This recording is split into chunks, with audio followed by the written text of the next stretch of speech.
করা যাক।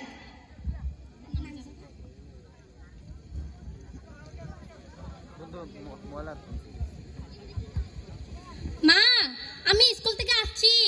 কি রে, তোর রেজাল্টের কি খবর? হয়েছে কোনো মতে। হয়েছে মানে?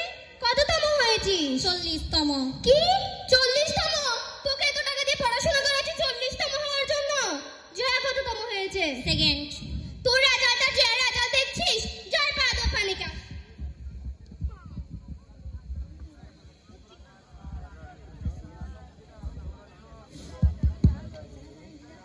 মা, ও মা, কি হয়েছে? আজকে না রেজাল্ট দিয়েছে। আমি না, তোর কথা পরে বল, আগে পাশের বাড়ির মেয়ে কি করছে সেটা তো বল। ও তো 40তম হয়েছে। কি বলিস? আজকে তো সেই মজা, ওর মাকে গিয়ে কথা শুনিয়ে আসবো। তাহলে ঠিক আছে, আপনি যান। পাশের বাড়ির জয়িতার মাকে যখন কথা শোনাতে যায়। ভাবি আসবো? জি ভাবি, আসেন। কেমন আছেন? আমার থেকে ভালো আর কে হবে?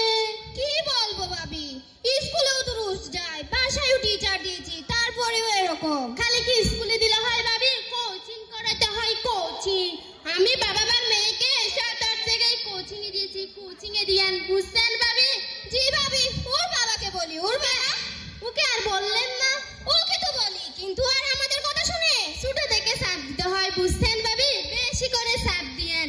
সব সময় আমি আমার মেয়েকে বলি ডাক্তার ইঞ্জিনিয়ার হতে হবে, এগুলো ছাড়া আর অন্য কিছুর দাম নাই, বুঝছেন ভাবি?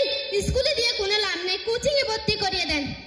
জি ভাবি, ওকে বলি, ও নাকি ডাক্তার।